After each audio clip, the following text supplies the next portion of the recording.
Okay, right, well as I said I would, this is the finished product. It stands a metre tall and is 25 by 25 centimetres. It's aluminium frame, stainless steel heat exchanger, copper coil inside with a jacket of water around the outside. So it's like a double heat exchanger. So basically what you would want to do, I'll just quickly walk through what's what. Your water would have to be connected into there. That copper and brass thing is a flow sensor. Basically what that does, if your pump was to fail or you forgot to switch it on, that would sense that there's no water. It would send a message up through this wire up to the pump, and then it would shut the pump down, so the heater, well, it would prevent the heater starting, or it would stop it if the pump failed during operation. So that's all you've got to do there, is you'd connect your water in. So then it would, through the flow sensor, then it goes up here, right up through a copper coil within, then back out, then it comes around this one into the jacket, gets heated further again, then it comes out of here, see around there, and then this is the point where it would go off to your hose reel from this outlet. That's an 8mm, so you'd need to run, you could get away with micro bore, 6mm stretched over, off to your hose reel, and then that on the end of it, which you'd get, I mean, we could talk about what you're joining to, but I'll supply anything you need. That would then get you back up to a 12mm hose to go back into your reel. So that's that joined up. This other side here, that is when you shut the flow off at the hose reel, so when you turn your univalve off, the water then, instead of going down that way to your hose, it comes up here to the pressure relief valve. Once that hits 55 psi, it opens up, then it comes out this side. In normal operation it would go up, and that basically would run to your tank. Same again, either micro bore, well, anything 8mm, again, then that would be into your tank. So the water would just revert, the hot water would then just go straight back to your tank. If you were between jobs and you wanted to keep the water hot in the reel, because what, you know, obviously if you've not got the reel on, the water that's in the reel will cool, which is quite a lot of water. So what I do is, instead of reverting it back to tank, between jobs, once I'm going, once you've switched the univalve off, it comes out here, and then it would, no, sorry, it comes out of this one. Instead of going back to the tank, you've also got the option, it would come out here, again, micro bore, or I use this red stuff, which can be supplied providing you know how much you're going to need.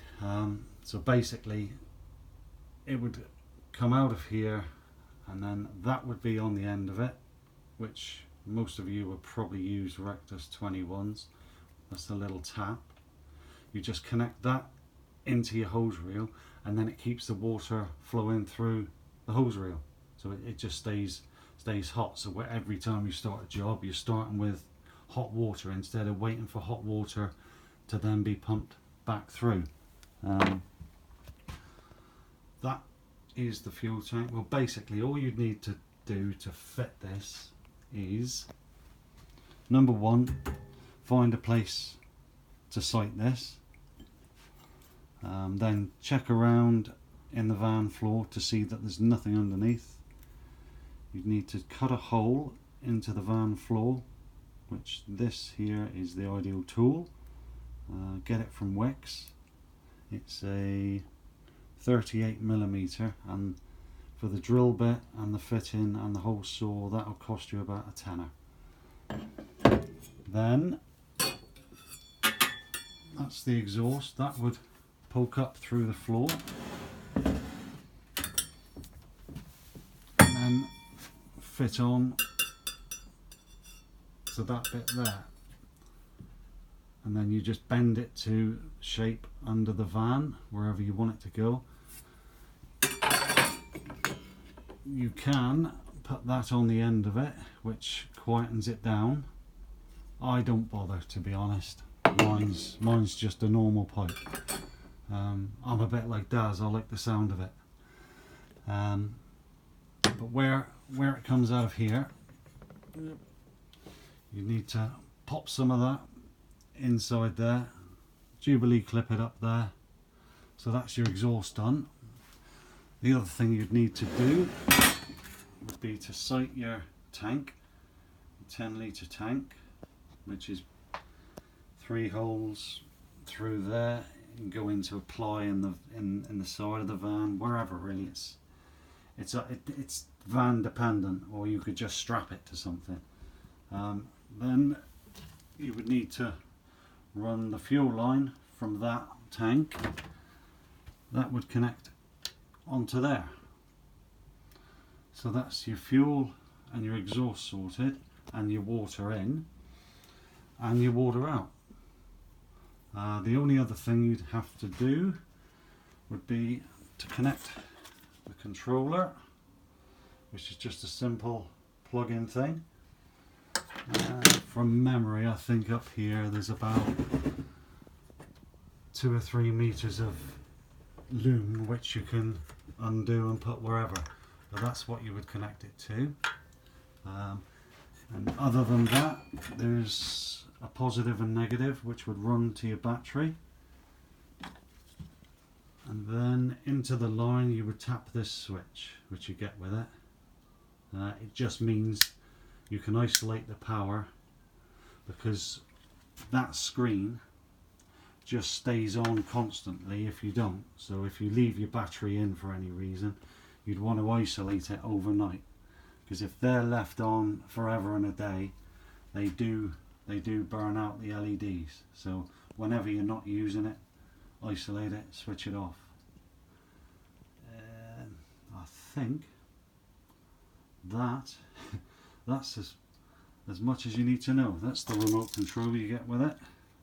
Off, on, up and down for your power. I'll even put a battery in it for you. Good, ain't I? But that is about it. Obviously, if you haven't got the hoses, as long as you know what length runs you're going to need, I can source all the bits. I mean, this is what I use, just the black rubber as opposed to micro ball. I mean, you can use 12mm if you want, but the trouble is 12mm will hold 3 times as much water as the thinner bore stuff. So all the time it's in the hoses getting to the reel, it's cooling. The faster you can get it to the reel, the hotter water you're going to get at the end. As a rule, if you start with, let's just say 10-degree water in the tank, this will knock it up to about 40-45 degrees with one pass. And obviously as your water's getting diverted through the PRV through the course of the day, the tank water will get hotter and hotter over the day. So you could end the day with 60-degree water. But that is basically it. That's all I can say about it. Any questions, just ask. Okay, cheers.